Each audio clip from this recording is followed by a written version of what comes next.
emergency for the first time in about... This is Jim, and, Receiving this message. We are Ken Jennings and John Roderick. We speak to you from our present, which we can only assume is your distant past, the turbulent time that was the early 21st century. Fearing the great cataclysm that will surely befall our civilization, we began this monumental reference of strange and obscure human knowledge. These recordings represent our attempt to compile and preserve wonders and esoterica that would otherwise be lost. So whether you're listening from an advanced civilization or have just reinvented the technology to decrypt our transmissions, this is our legacy to you. This is our time capsule. This is the Omnibus.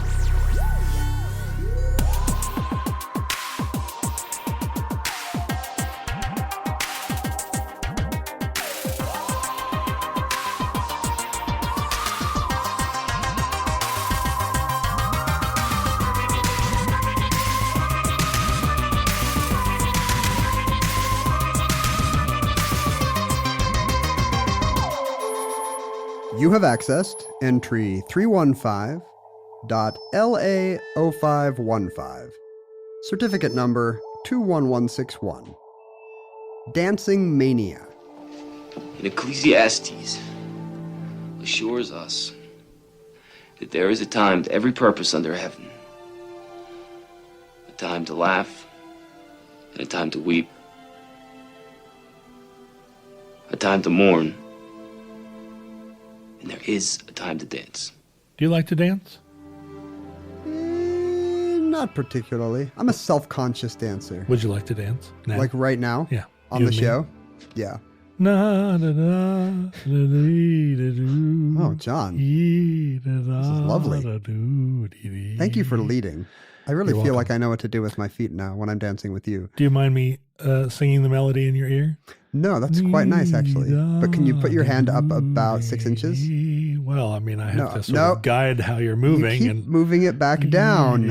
Please move it up to the small of my back. Boy, this is really less fun than I thought.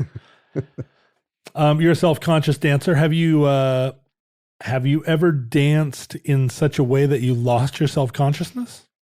Like in a dark dancing environment, a thumping disco or a rave or something? I don't know. I mean, you can kind of jump around at a concert or rave kind of environment. But I think even then, I feel like... Jump around, huh? Well, that does seem like slightly different from dancing. well, you know how that's kind of replaced dancing at a lot of venues, though. Like hopping up and down? Slam dancing or Yeah. whatever they say. It's got dancing in the name, but that doesn't really make it... You're supposed to dance like nobody's watching. And I feel like every time I dance, I feel like everyone's watching. Yeah, that's fairly common. And, you know, slam dancing is very different from dancing, but also different from just hopping around. You can become very engrossed in slam dancing to the point that you lose yourself. That was kind of what I was thinking as a lose yourself kind of dancing. And I did not mean to disparage slam dancing. No. By it's saying jumping around. It's quite all right. Slam dancing played a pretty large role in my young concert going years. But I like to dance, although I don't like to go dancing, right? If somebody says, let's go dancing, I go, not really. But you like the physical act of it? I do. Once I'm in a situation, once I'm on the dance floor, I really enjoy dancing. I enjoy couples dancing, you know, paired dancing, but I also enjoy the kind of just free dancing that you do in a dark club. Do you feel like to you're dance a music. good dancer? I've been told that I move well. I do feel transported by the experience. You know, there's so many different descriptions of good dancing. And I don't know if I feel like if I were featured on a dance program. If suddenly the spotlight turned on you and you whirl around and you have a rose between your teeth. Yeah, I could dance solo and feel pretty comfortable about what I was doing. But I've spent a lot of time on stage kind of moving my body. Sure. You have to feel at home in moving yourself to music. But I did go through a phase in my early 20s where I went to discos and raves and dance parties where it was a very crowded dance floor. It wasn't really possible to watch anybody else unless they were kind of up dancing in cages on the sides of the stage. You know, it was much more of a communal activity. So you weren't really dancing with any one particular person. It's just everyone was kind of on the dance floor, each dancing in their own silo, but communally as a kind of writhing, you would almost describe it as a sort of pagan activity. And you lose your sense of Yeah. self or individuality or culpability. Yeah. You just you're able to, after a time, definitely feel kind of that you're having either an out of body experience or a complete body experience that somehow that transcends the mind, right? You're not self-conscious anymore. You're not thinking about anything. You're just simply moving. You're perspiring. You're part of a larger happening. And that's the appeal of it. And I think that's the state you're trying. And then you're not self-conscious anymore. Right. And skill is probably irrelevant. So that's the stage I would like to get to, but without the benefit of any kind of psychotropic, without some rave drugs, I've never been able to get there. Yeah, I think, rave drugs help people get into a kind of, particularly MDMA gives you a very tactile experience of your body and the world, but they're not necessary. You can get there simply by... I have the opposite of that. I apparently have whatever neurotransmitter makes you incredibly aware and uncomfortable of your body's relationship to every part of the world. In my experience, actually dancing does produce this effect. Like dancing is a self-reinforcing behavior. I should have just kept at it. That's the thing. If you could, and I mean, you can achieve this even dancing alone. I mean, you can get into a state listening to loud music in your own home where you dance yourself into a kind of, not a frenzy, but in a state of, it's somewhat meditative state. Let me ask although you you're this. moving. Can you achieve that while square dancing? Because if you can, that's when I'm interested. That seems a little bit harder. Square dancing, line dancing, these kinds of dancings, although probably if you are truly in the groove, if you've been square dancing long enough that you just, you're listening. You know what that fiddler is going to do at every step. Well, and you're listening to the call and you're just like, you're out of your mind, out of your own head and just following the call. You're just part of the square. I bet you could find it. These things are like, they're primitive, basic human experiences, just like running long distances. We're kind of, it's not just that we're capable of it, it's that it's something essential about us to move these ways. Dancing could have been the first art. It seems very likely to me that somebody flinging their limbs around a bonfire might have predated the realization that, hey, if I scrape this on the cave wall, it might look like a mammoth. Well, and you think about the drum being the first instrument. The drum is the first instrument on Be My Baby by the Ronettes. Interesting. You're saying it's the first instrument everywhere, not just on Be My Baby. I imagine like hitting a hollow log with a stick is probably the first music. It's definitely the first music a toddler discovers. It's before the violin, I know that much. For white kids, at least.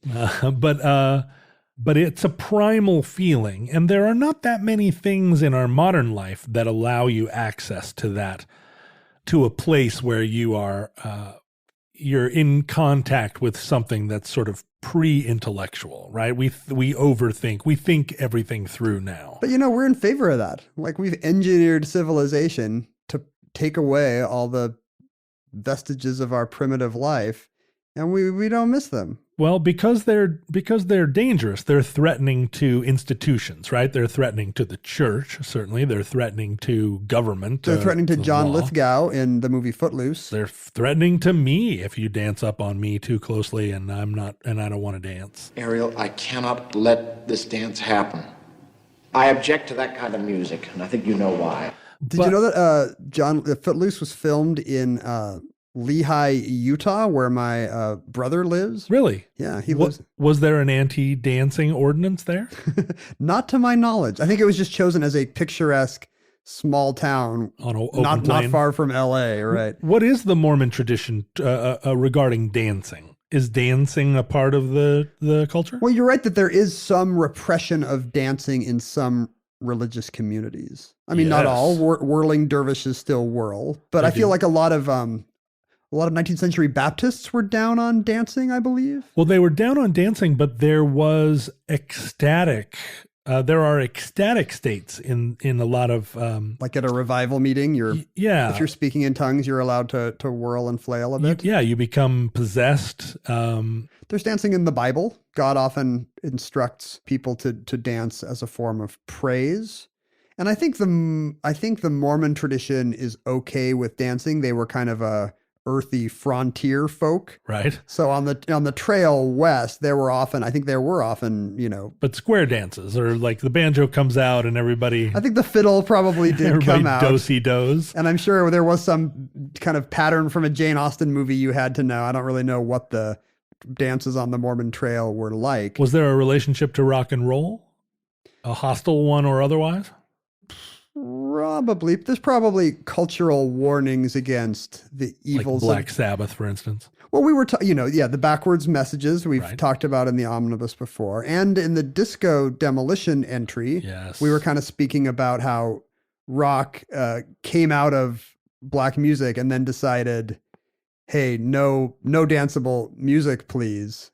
And that aligns with the same religious tradition. The same people decry, rock allied itself with the people who were like, none of those jungle drums, please. Right. Well, and this was an early criticism, or a criticism of rock multiple different times, and primarily around the idea that dancing would provoke you to lose your not just inhibitions, but lose your enculturation, lose your domesticity, and become sexually inflamed, become uncontrollable. My book about humor that I just wrote, I found that the same prohibitions against laughter were there for the same reason. Laughter, A, feels good, and B, is kind of a bodily eruption. Right. And therefore, they were very quick to ally that with flirting and overt sexuality. Like if you lose control of your body doing something that feels good, like what's next? Yeah. And so the church was down on laughing and dancing for the same reason. It's just a little too bodily. And this has been true kind of throughout the process of civilizing human beings. The corporeal behaviors were suppressed in favor of the enlightened ones. That's why, to me, the highest form of pinnacle of human achievement is Jason Priestley's character on Beverly Hills 90210. Oh, how so? Brandon Walsh refused to dance. Oh, but he was too cool to dance, right? But that's what a lot of slackers, people who feel uncomfortable dancing say. Yeah. Like, no way, man. No way, I don't man. dance. And what they're really thinking is, please don't reveal that I am a terrible dancer. I always just assumed that Jason Priestley was a bad dancer, and it was in his writer. Yeah. It's in his contract that no dancing. Brandon would never have to dance. I thought you were going to say the highest form of human achievement was the acrostic. Yes, it's the highest, the most refined thing I can imagine is Brandon Walsh from 90210 doing a double cross-stick in the Atlantic. Without even tapping his foot, without tapping the pencil on the desk, because that would have been another taboo rhythm. But there was a phenomenon in the Middle Ages, what we kind of call the Middle Ages, but which is a long period in history that the beginning of which doesn't really resemble the end. It's just a way to say stuff before the Renaissance. Stuff before the Renaissance, but after... It's the Christian era, basically, right? The Holy Roman era. Before humanism. But a phenomenon in Central Europe and also in Southern Italy, which was sort of collectively described as a dancing mania, where people would spontaneously start dancing in a public square and would quickly be joined by, in some cases, many others, hundreds of others. Sometimes it would be contained within a group of a couple of dozen. But they would dance and dance, dance themselves first into a state of kind of hallucination or partial consciousness, and then dance and dance and continue to dance for day and night until they collapsed of exhaustion and sometimes died. Really? Day and night? Day and night. The body will just dance till it dies. Well, there was a thing in the 50s and 60s where they would have dance-a-thons. Sure. Where they would, and oftentimes it would be like the last couple standing would win a car or something. That goes back to, that must go back to the Depression, right? It's in that movie They Shoot Horses, don't they? Isn't that a dance-off? Oh, it may be. I mean, it's an interesting concept, like an endurance test That's also Let's take something fun Right. and make it an unending nightmare until somebody gets a Studebaker. and there were rules. You had to keep dancing. I think a couple could, maybe one of them could support the other while they kind of took cat naps as they danced around. That would be pretty hard if your partner just fell asleep in your arms. But yeah, you'd win a car at the end. People would dance until they collapsed of exhaustion. But those were more organized dances. You know, you were dancing to some kind of crooner. You weren't just allowed to flail around. But these, There's a guy with a megaphone. yeah, from the local radio station. But these were like true manias where people really lost themselves and danced in a flailing manner. I mean, it kind of sounds like they're trying to invent youth culture in a time when youth culture doesn't exist. Like when you say one person would just start dancing in a town square and a lot of people join in, that just sounds like every Elvis movie or whatever. Right, but they recounted a complete loss of consciousness or it was uncontrollable. It wasn't like, oh, that person seems to be having fun, let me join. It was like they have to it was overcoming. And often very sexual. People would strip off their clothes and dance naked. This during a time when that was not, unlike our present day, for futurelings, when we are dancing naked in the streets all the time, was unusual. They were never allowed to take off their clothes. You were born back then and placed in some kind of a leather jerkin or tunic. with a coarse jute pair of underpants, which you would then wear for the rest of your life. It was cunningly fashioned so that it would kind of grow with your body.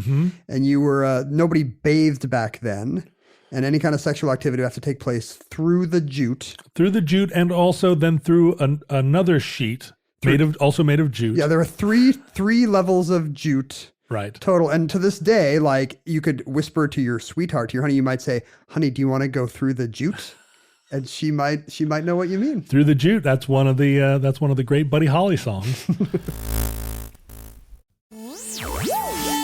But there was also it went all the way to fornication, like public fornication. Wow. Yeah, this must not have gone over well in a public square in a small German town. Well, it was extraordinary, but seemed to be it was not something you could snap people out of. They danced. No John Lithgow character. No, they danced until they could not dance, and there were a lot of explanations for it. Of course, most common in these early days was that it was a religious epiphany. Or possibly, was anybody thinking it was the devil? Often it was that they were possessed by Satan, but another explanation was that a saint was forcing them to dance, often Saint Vitus or Saint John the Baptist. Saint Vitus. Well, Saint John the Baptist was beheaded because of a skilled dance. Well, that seems very unpleasant to associate him posthumously with the art form that killed him. Well, but these dances are not very fun, right? So it's not like, hey, Saint John is here to kick off this disco. Is the idea that John the Baptist's ghost is putting you through something difficult because in some way it glorifies God? And, it's a form of hair shirt. St. Vitus is the patron saint of dancing and also the patron saint of epilepsy. So, and then that's connected, right? Connected. People with early kinds of seizure-related diseases would be associated with St. Vitus because it was thought that was the explanation or the purpose. Right. And, there are quite a few diseases that result in sort of spontaneous motor, unconscious motoring. Well, sure. You got the rockin' pneumonia and the boogie woogie blues. Like either of those could have afflicted these people. It's true. It could be the Watusi. It could be the Boogaloo. Is it the Batusi? Could be the electric Boogaloo. Is it so? Is there some possibility that it was some kind of biological agent? So the dancing mania at the time obviously was was thought of primarily as a spiritual disorder. I see. So this would be a revisionist way of saying what was really going on. It also happened in southern Italy, but there it was described as tarantism, which the explanation there was that people were being bitten by tarantulas, and the tarantula venom was behind this involuntary convulsion that turned into a dance. But the idea being that if someone who had been bitten by a tarantula touched you, or if you accidentally touched a tarantula, even if it didn't bite you, you could get tarantism. Tarantula bites were thought to be contagious. Yeah. Like it's an airborne. Yeah. I thing? mean, Do tarantulas even live in Italy, or were they just calling whatever the big spider in southern Italy was a tarantula? there are tarantulas kind of with milder bites. Contemporary physicians kind of confirm that, like, yes, tarantula bites can cause... Lycosa tarantula, a species of wolf spider native to the Mediterranean, was indeed the first spider given such a name. Yeah, it's a very Italian name. It was named for Taranto, not the Canadian city, but, you know, on the Gulf of Taranto, which is, what would you call that? The arch of the heel, I guess, of Italy's boot. But this explanation did not really explain all the symptoms. Well, it doesn't explain anything to me. I'm going to say that I'm against this explanation. It's not a sufficient explanation. Well, I know in our time, did you know that there's numbers showing that something like 95% of people who go to doctors with spider bites do not have spider bites? I have taken my daughter to the doctor with a spider bite, with a series of spider bites, and the doctor said, those, I'm afraid, are not spider bites. This is common. People bring their kids here with spider bites, but they're not spider bites. Well, was this a HIPAA violation to tell me what it was? Well, what did it actually turn out to be? The problem was the doctor didn't know.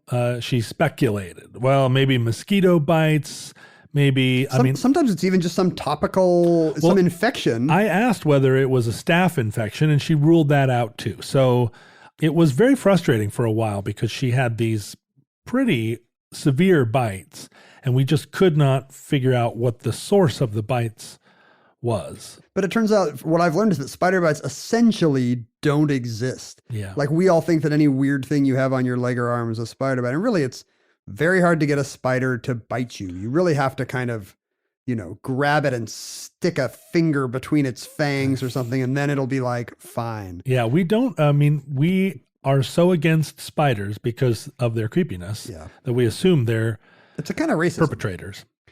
Black widows don't kill anyone, really. Brown recluses, I think, do every once in a while, but you have to be digging in your sock drawer. Super rare. Yeah. Even brown recluses, which will bite, and those can occasionally lead to necrosis. They have really short fangs. They can't get through jute. They can't get through cloth. Short fangs. They can only get through the thinnest of skins.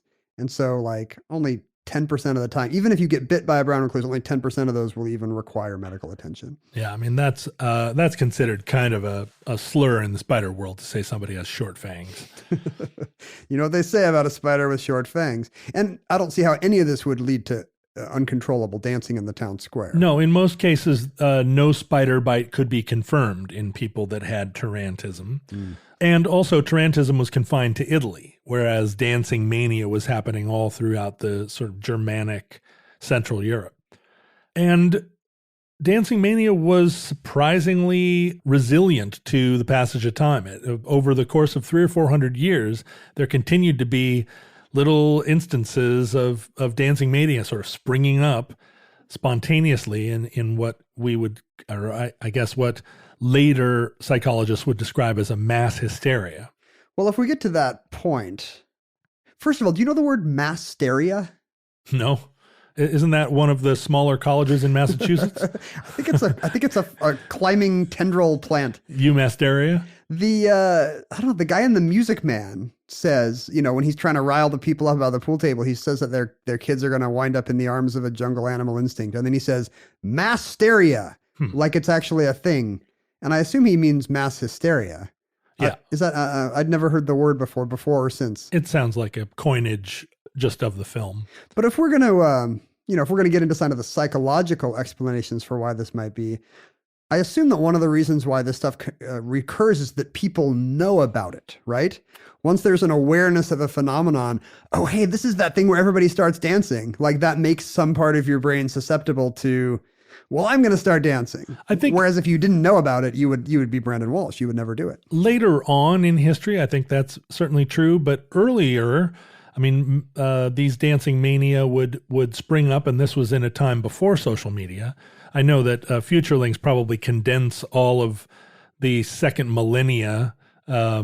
BT before Twitter? Before Twitter, just into one sort of undifferentiated past history. So this was in the year 800 BT. Yeah, before we evolved tentacles, when, humans basically all looked more or less the same.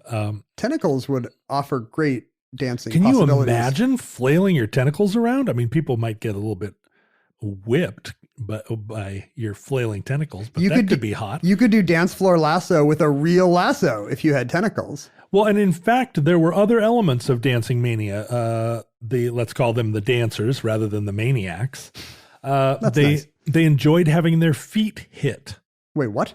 They liked having, like spank their feet or whip the soles of their feet. They found that very gratifying. This isn't Tarantism. This is Tarantino. Often they could not stand the color red.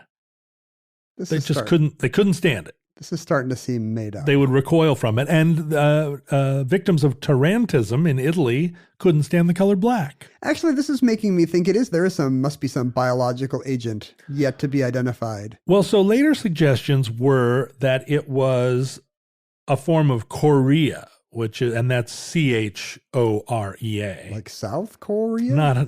Not South Korea, where you learned to be good at Jeopardy, but Korea, which is oh, you just gave me a real eye roll, and I wish everybody could have seen it.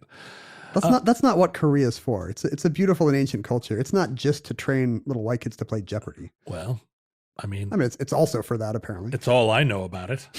I mean, it was the setting for MASH, right? It's true when you look up Korea in Wikipedia, it is a picture of me play Jeopardy, which I would be very angry at if I were actor John Cho. Chorea is actually a neurological disorder, and it results in kind of jerky movements. It comes on somewhat suddenly. And it means dance, right? It comes from our root, like it's the same place we get choreography. Right. But it does not account for most of the other symptoms of dancing mania. Right. They would just be a seizure. That wouldn't have anything to do with color red. Yeah, or, kind of a Tourette's-y spontaneous spasms, but it's not that you dance uncontrollably in an ecstatic state for weeks at a time. There was some suggestion that it was ergot poisoning, which is a fungus that affects rye. Isn't LSD derived from ergot? Yeah, it creates lysergic acid in the rye, and then if you take the rye and make other food with it, you can get ergot poisoning. And is there any evidence that all of these dancers had eaten a Reuben sandwich immediately before? No, in fact, the opposite. Ergot is a thing that grows on rye during a wet period, and dancing mania usually happened in the heat of July and August. Well, that does make it sound more psychosexual than rye related. There is, I feel like I've read the rye ergot explanation being used for the Salem witch trials, right? Like what if some kind of mind-altering fungus gets into the village grain supply and then everybody goes nuts? And that's comforting because it gets us away from the idea that what if just people living together and being weirdos is enough to make them go nuts, which we want to avoid. Right. Well, we want to avoid thinking about. Exactly. And then later psychologists ventured the theory that these were times of great stress, that there were plagues, actual plagues, the bubonic plague, there were wars, there was famine, and that this was some kind of spontaneous ejaculation of stress where the people just couldn't bear it anymore, and one person started freaking out, and then it just spread like wildfire psychologically. Because everybody's on edge. Everybody is just so tweaked that when it finally unleashes, they just go bonkers. I find that very plausible because things were awful back then on a lot of axes. And yet, I bet people didn't have a lot of ways to show it. You know, it was not, I think because maybe misery and tragedy was so common, for centuries, there was not a lot of avenues for grief like that. You know, Abraham Lincoln was criticized for mourning his son who died as a boy. People were like, well, look at this emo weirdo being all sad in the White House.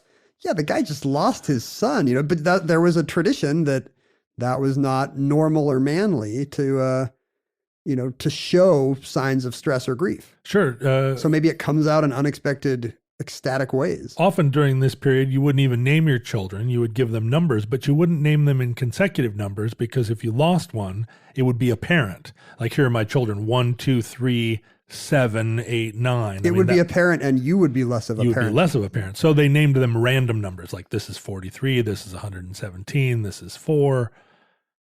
That makes a lot of sense. Yeah, that didn't actually happen, just in case someone's taking that literally.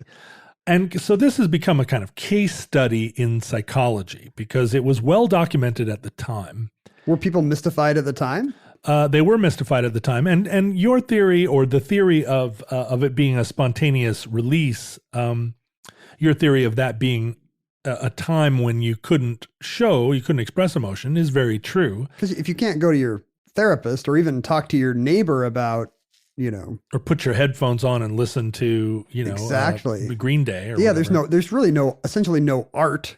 What you have is, maybe Bible verses, right? Some of which may be consoling, many of which are cold and unfeeling and may not comfort you in your time of trial. And also attributing it to either the intervention of a saint that has some larger purpose for you, or possession by the devil, or some other. Well, that seems like a big question right there, because then it's going to be like, are the authorities in favor of it? If the devil is making everybody get naked and dance, then we're going to have to crack down. Well, there's one famous incident. It's both an incident and an instance. An instance and an incident. It's an incidence.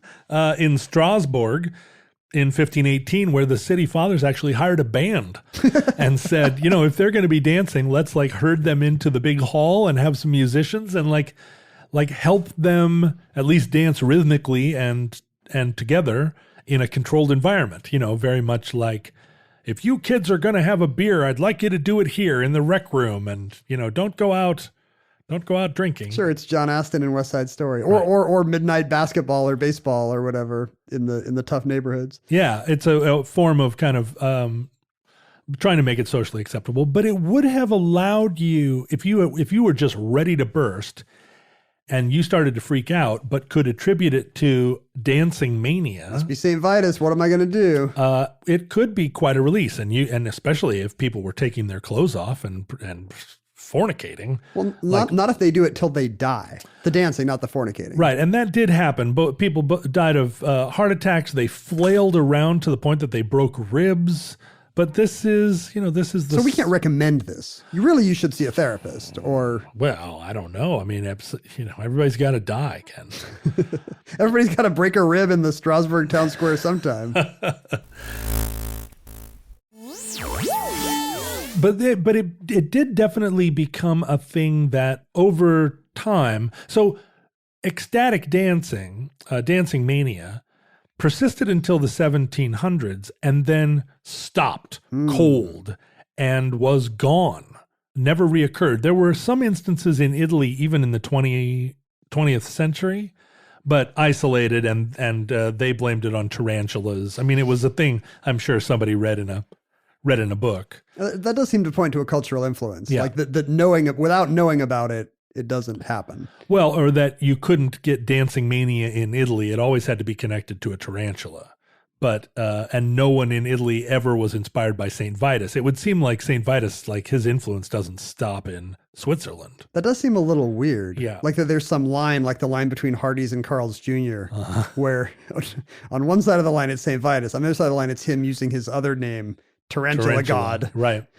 And from then on, people sought explanation. And as they got more and more sophisticated, right, the ergot explanation came on board, the spontaneous release of stress. These seem like Age of Enlightenment kind of explanations. Yeah, they were. And then as we progressed into the modern psychological era, there were other explanations. And a lot of the historic record got sort of garbled as time went on. And of course, in the sort of Freudian time, the word hysteria, having the root of hyster for women, the uterus, there was a kind of revisionism where the historic record was sort of selectively read such that it was then taken as read that it was mostly women that were affected by dancing mania. And then is that true though? Can we? Well, it wasn't true. It was, I don't even think it was a misreading so much as it was a kind of assumption? Like, No, a selective reading, because an assumption based on the fact that who would be whipping themselves around? sure, who's going to be dancing around and fornicating in the streets? It's going to be these crazy women. They're the cause of all our trouble. Right. Mentally challenged or hysterical women who have lost their grip. And presumably, the men were all standing around the square with their arms crossed, with a consternated look on their faces while the women went bananas. Tut-tutting like Jordan Peterson at the rampant emotionalism. And so all of the 19th century ideas of female hysteria were retroactively applied to dancing mania. And that became kind of written into the lore such that it was very hard to take then a further look at the original source material to see whether or not that was true. Is it mostly women? Was it mostly this spontaneous dancing? And what the actual accounts at the time seem to indicate is that it was equally men and women, but the dancing was not exactly spontaneous.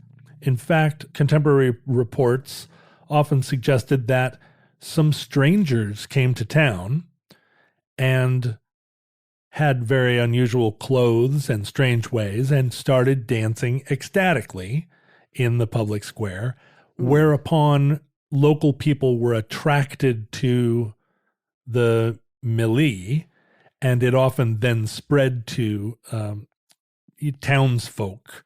And I see where you're going with this. Yeah. It's aliens.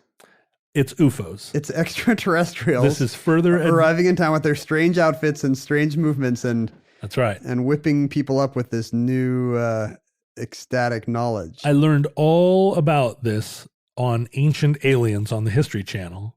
It taught me all about the heads on Easter Island and the ecstatic dancing of UFOs. So is it possible that even this is some kind of self-serving myth where the town does not want to say that some of our finest citizens were out there dancing? It was some weirdo outsiders from far away. Or do we think it could have been just foreign travelers with different customs who everybody in the repressed West was into? Well, it's not, I don't think so much just foreign travelers with exotic customs, because, dancing, like starting a giant dance circle in a public square of a strange town and taking off your clothes and flopping around like for days on end is not just a strange custom. Well, it's not I would say, hey, we're from. I would say Americans doing study abroad probably do that like routinely. Like we're from Athens. Whoa. Look, where could they have been from? Like, are they gypsies? Are they Russians? Are they? I mean, not gypsies, but Romani people specifically. Are they? Like, who are we? Do we have a suspect here? So what contemporary theorists are suggesting is that this is some kind of amalgam of Christian religious tradition mated with pre-Christian tradition. There are quite a few pagan aspects to this behavior that are kind of like fertility rites, ecstatic states, just as speaking in tongues and possession and those things seem to be, I mean, they've been adopted by Christianity, of certain sects of Christianity, but they seem to be very much more primitive states. Plenty of venerable Christian traditions seem to be colored by paganism, right? I mean, celebrating Christmas in December and having a tree. This is all just stamped onto a pre-existing Yule festival. Well, all of them. Easter, I mean... Easter was the name of a Roman pagan goddess, I think. The names of our months. Venerating statues of saints or whatever. This is probably all colored by previous kind of iconography that assimilated Christianity. If you look at the Catholicism in North America, particularly the Catholicism in Mexico and Central America, it really integrated a lot of pre-existing Aztec and Mayan traditions and gods into the kind of like sangria style of Catholicism that's really blood drenched. Really, if you look at Catholicism going from north to south in Europe, it gets bloodier and bloodier as you head south. And more spider bites, probably. A lot more spider bites, a lot more, if you look at how Jesus is presented in Scandinavia, he tends to be very white. He's very thin. He's a pale, frail man. He sure is. He gains a lot more wounds as he heads down into Italy. So we're supposed to think there are kind of less religious pagan folks in the countryside who come into town and make a ruckus. It's just city mouse, country mouse kind of stuff. Yeah, the suggestion is that they were heretical sects that were, probably couldn't stay in one location without fear of persecution, and so moved around, either gaining adherents or just having like regular orgies in places. It's just Lollapalooza, basically. Some music festival pulls through and all the kids go nuts. And then, the next day they're on their way to Utica. Right. It was, the fact that they could mask it in a religious context, that it was either some form of demonic possession or some form of ecstasy, like performed by a saint upon us collectively, probably confused people enough that they were able to, this is again just a theory, but that they were able to stage fairly regular orgies across Europe for hundreds of years, but without ever being positively identified as a, because you don't want to be the orgy city, right? All the city fathers can be like, yeah, it was that weird dancing thing again. When's the next one?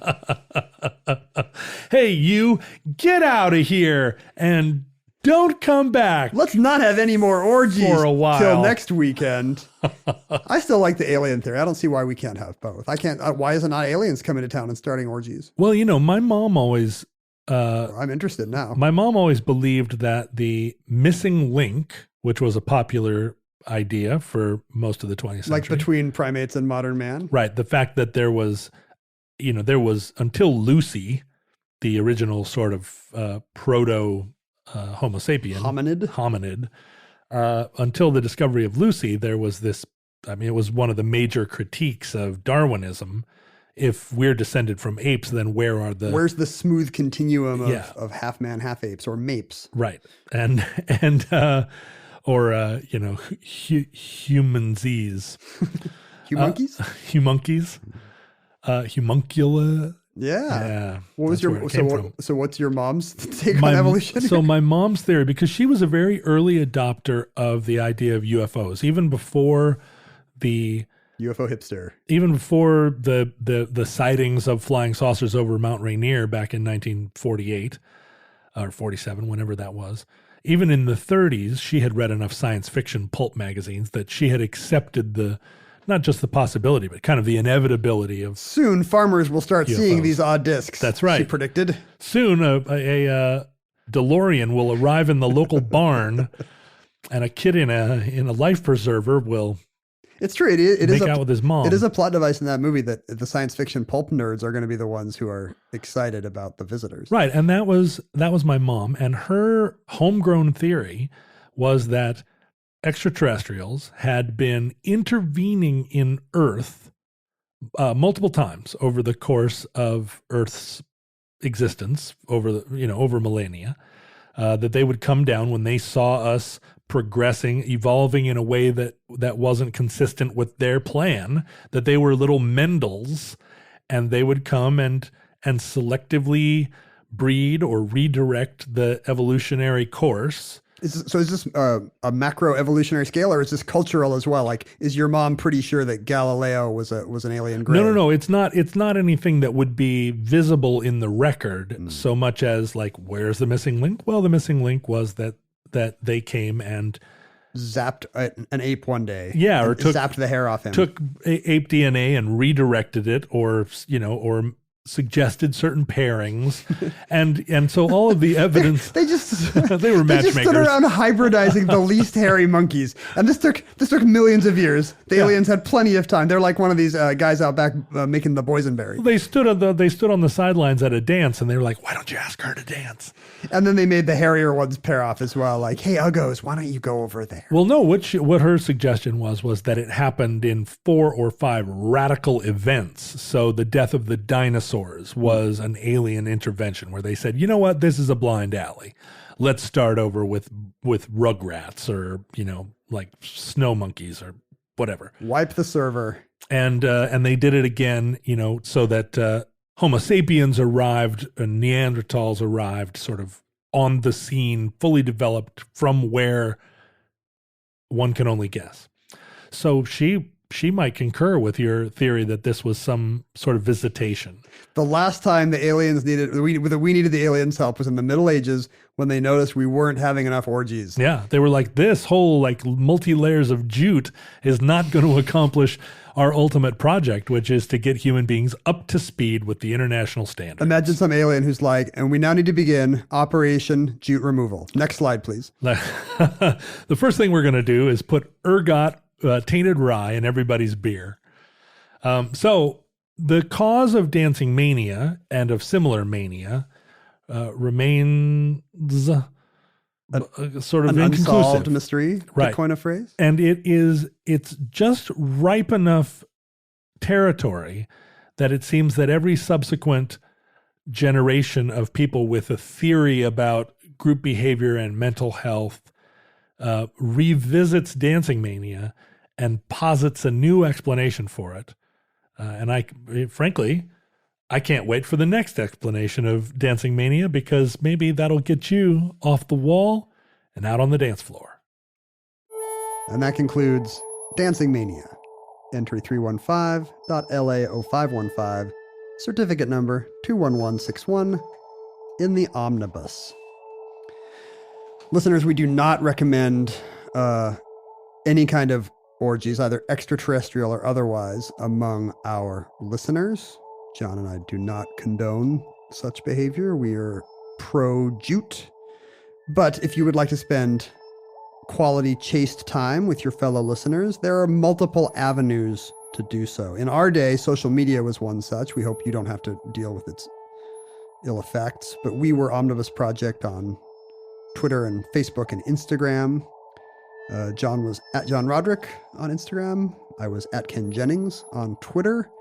Also on Facebook, the Futurelings got together for their equivalent of dancing in the town square. But no funny business. No shenanigans, That's please. right. We are going to get up front like John Lithgow and deliver a fire and brimstone speech if we so much as see flirting, if we see a wink Right. in the Futurelings Facebook group. Lots of chaste dancing, lots of exchanging Lots of- sci-fi references. Trading cards, lots of country dancing. Uh-huh. People love to do the Texas two-step. Is that a country dance? Yes. It seems like it might be. Texas two-step. The famous Texas two-step. That they're always doing. The achy breaky, that's what they're doing. Oh, that came later. The fans are always doing the achy breaky. Yeah, they're doing the Mickey Gilly. They're doing the Ding Dong Come Along. All those dances. I can't think of a hypothetical country They're doing dance. the Willie and Waylon. They're doing the Blackberry Cobbler. Uh-huh. They're doing the corn pone. Uh-huh. They're doing all you can eat for $1, extra meat for $1. They're doing the That's a good redheaded dance. stranger. And email. People would email us for some reason at omnibusproject@howstuffworks.com to communicate their support for the project and its general aims and outlining.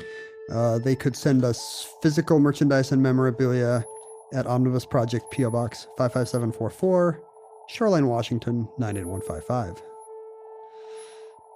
Futurelings, from our vantage point in your distant past, although time is a flat circle, so we may be in your future. You keep positing this, and I don't think I'm not on board with You the don't idea agree that time is a flat circle? I feel like it's a catchphrase from an HBO show I didn't watch. Why should I make this my cosmological theory if I didn't even watch the series? Isn't John? it a Yes lyric? Is it also a Yes lyric? Well, that's the type of lyric that Yes... I feel like prog rock is the last place we should be deriving a cosmology from. Yeah, maybe it came from... No, it didn't just come from True Detective Season 1. It's like a real... You've lived your life according to its precepts, and now what? People are going to credit Matthew McConaughey with No, it's something from Nietzsche. Really? Yeah, it's like his doctrine of the eternal return. You can't use it to explain anything. Sure, I say it all the time. Hey, time is a flat circle. Yeah, time's a flat circle. It's just like clearing your throat. It's How do you like meaningless. that? And they're going to be like, is that from HBO? And I'm going to say, no, it's from Nietzsche. Probably. Don't look it up. Yeah, But yeah. I bet it's from Nietzsche. I seem to remember it's from that. Maybe it's from Thus Spake Zarathustra. Just ask them, have you read Marcus Aurelius? And if they say no, you're like, it's from that. Like, wait for the no. We hope and pray that the zombie war, which we now understand is really a proxy for racial conflict. We hope that war. Why is this podcast inching toward Charles Manson every episode? You know what? We've never done one on Charles Manson. I'm adding that to my list. But if the worst comes soon, this recording, like all our recordings, may be our final word. But if Providence allows, in the form of ergot tainted grain, we hope to be back with you soon for another entry in the Omnibus.